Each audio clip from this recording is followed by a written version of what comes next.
साल 1914 एक छोटा सा आइलैंड जहां ना कोई शहर है ना इंसानों की भीड़, सिर्फ एक लाइट हाउस है और एक ऐसा रहस्य जो समंदर की गहराइयों में दबा हुआ है। फिल्म शुरू होती है एक शिप को दिखाते हुए जो साउथ अटलांटिक ओशन के रास्ते अपनी मंजिल की तरफ बढ़ रहा है। उस शिप पर एक वेदर ऑफिसर था, डेविड। वो लोग एक ऐसे आइलैंड की तरफ जा रहे थे जो अटलांटिक ओशन के सबसे गहरे हिस्सों में छुपा हुआ था। सरकार ने डेविड को वहां भेजा था ताकि वह उस आइलैंड के बदलते मौसम का ऑब्जर्वेशन कर सके। डेविड को लगभग 1 साल तक वहां रुकना था, डाटा कलेक्ट करने के लिए, लेकिन वो नहीं जानता था कि वहां कुछ और उसका इंतजार कर रहा था। मौसम के रहस्यों को समझने और रिपोर्ट तैयार करने के लिए डेविड को उस टापू पर भेजा गया था। अपने जहाज से उसे वहां छोड़ने जा रहे थे। उनके साथ 1 साल का खाना और जरूरी सामान भी रखा गया था।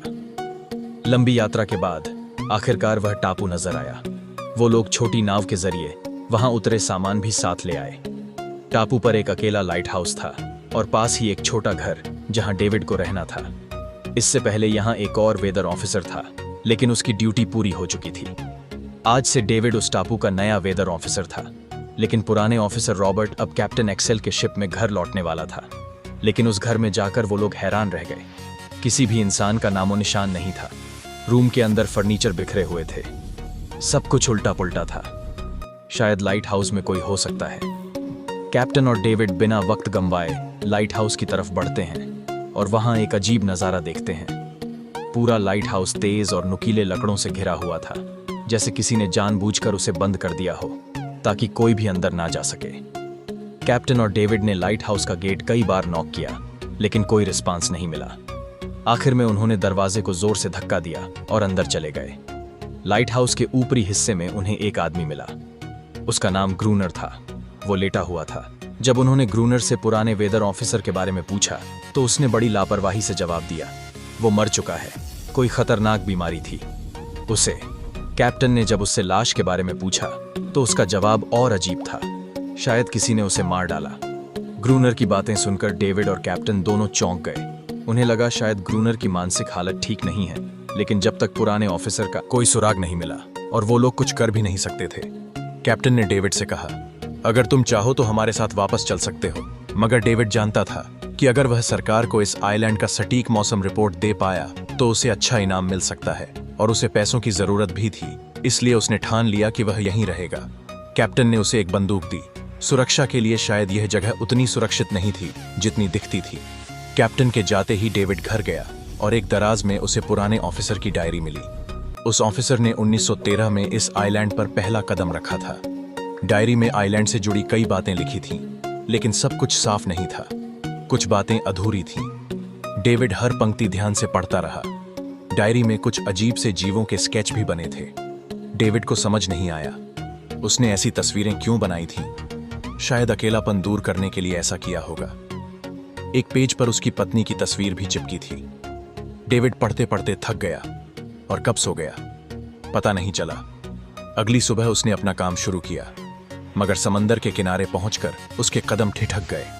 चट्टानों के बीच कुछ पत्थर अजीब तरीके से सजे हुए थे और उनके बीच कुछ शेल्स रखी हुई थीं। यह अजीब पैटर्न देखकर डेविड ने सोचा, शायद यह सब ग्रूनर ने किया होगा। यह सोचकर वह फिर से अपने काम में लग गया। मौसम के डाटा को कलेक्ट करना वही काम था जिसके लिए वह यहां आया था। काम करते वक्त जब उसने लाइट हाउस की तरफ देखा तो उसे ग्रूनर के साथ एक और इंसान नजर आया। फिर उसने सोचा, शायद यह उसका भ्रम था। रात हो चुकी थी और डेविड अपने काम में व्यस्त था। तभी दरवाजे पर नॉक हुआ।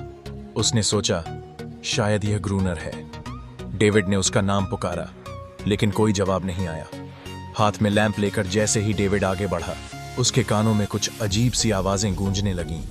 फिर उसने देखा, गेट के नीचे से एक अजीब प्राणी का हाथ अंदर आने की कोशिश कर रहा था। वह हाथ इंसानी नहीं था। डेविड का दिल डर से भर गया। वह तुरंत बेसमेंट की ओर भागा और वहां छुप गया। कुछ ही समय में वह क्रिएचर घर में घुस चुका था। वह से डेविड को ढूंढ रहा था। बेसमेंट की एक छोटी सी दरार से उस प्राणी की खौफनाक आंखें डेविड को घूरने लगीं। डेविड ने छुरी उठाई और जैसे ही क्रिएचर की आंखें क्रैक के सामने आई, डेविड ने पूरी ताकत से छुरी उस प्राणी के अंदर घुसा दी। वह प्राणी चीखते हुए भाग गया, लेकिन यह कभी भी वापस आ सकता था। डेविड ने बेसमेंट का दरवाजा मजबूती से बंद किया, रस्सी से कसकर बांध दिया और पूरी रात वहीं जागते हुए बिताई। दहशत के साए में अगली सुबह जब डेविड बाहर गया तो रेत पर कुछ अजीब से निशान दिखे। पैरों के निशान इंसानी नहीं थे और यह बिल्कुल साफ था कि यह किसी इंसान का काम नहीं था। निशान सीधे समुंदर की ओर बढ़ रहे थे और वहीं जाकर खत्म हो गए थे। अब डेविड को सब समझ में आ गया था क्यों ग्रूनर ने नुकीली लकड़ी खिड़की में लगाई थी। क्रिएचर अब भी डेविड के लिए सबसे बड़ा खतरा बन चुका था। अब डेविड जान चुका था कि यह घर उसके लिए बिल्कुल सुरक्षित नहीं था। शायद वह क्रिएचर आज रात फिर लौट आएगा। डर के मारे डेविड लाइट हाउस की ओर दौड़ता है। ग्रूनर को चिल्लाकर कहता है, गेट खोलो, मुझे अंदर आना है। लेकिन ग्रूनर उसे अंदर नहीं आने देता और कहता है, तुझे तो उस शिप के साथ लौट जाना चाहिए था। निराश होकर डेविड वापस लौटता है, लेकिन अब उसे अपना घर सुरक्षित बनाना था। उसने घर की हर खिड़की को लकड़ी से बंद किया, हर जगह नुकीली लकड़ियां लगाईं और गेट के बाहर पुराने कागज और किताबें रख दी। फिर उसने उन जगहों पर तेल छिड़क दिया ताकि अगर वह क्रिएचर वापस आए तो आग से उसे डराकर भगा सके। लेकिन एक बात थी जो डेविड अब तक नहीं जानता था और यह राज उसे आज रात जानने वाला था। किस्मत से उसे घर के अंदर एक पुराना बॉक्स मिला। उस बॉक्स में एक गन और कई बुलेट्स पड़ी थीं। यह देखकर उसे थोड़ी हिम्मत मिली, लेकिन डर फिर भी बना हुआ था। जैसे जैसे सूरज ढलने लगा, रात का अंधेरा पूरे घर में घेरने लगा। डेविड गन हाथ में लिए घर के एक कोने में चुपचाप बैठा था। उसकी सांसें तेज चल रही थीं।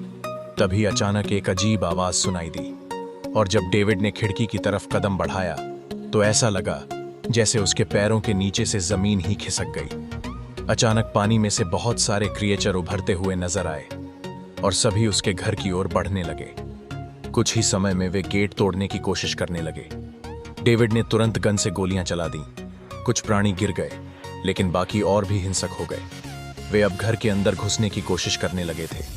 जैसे जैसे उनकी संख्या बढ़ने लगी, डेविड ने बिना समय गंवाए गेट के बाहर रखे पुराने कागजों और किताबों को आग लगा दी।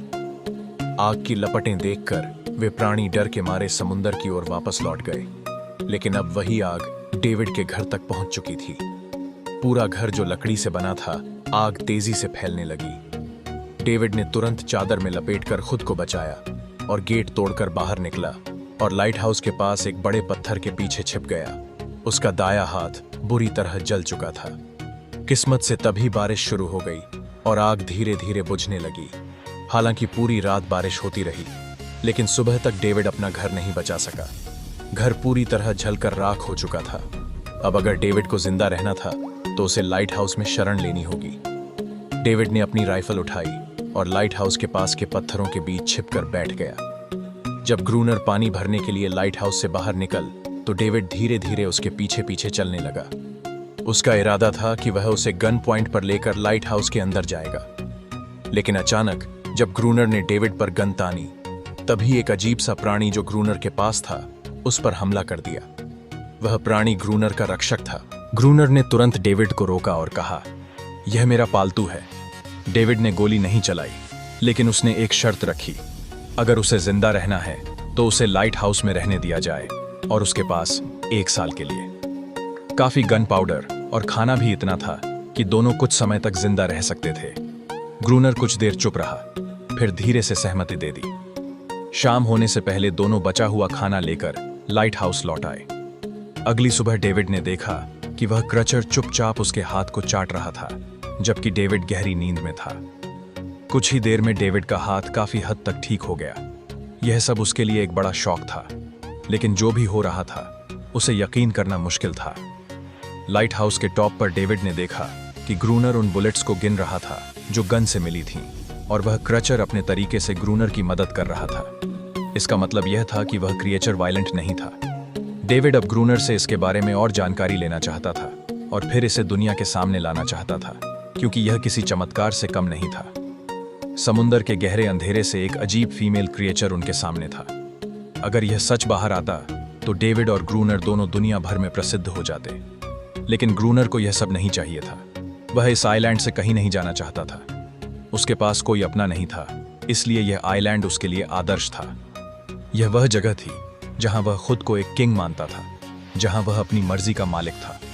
इसीलिए उसने आइलैंड के कई हिस्सों पर ग्रूनर लेकिन वह अजीब फीमेल क्रिएचर उसकी पालतू कैसे बन गई, ये आपको आगे पता चलेगा। ग्रूनर एक गुस्से और उसने उस क्रिएचर के साथ कभी इंसानियत नहीं दिखाई।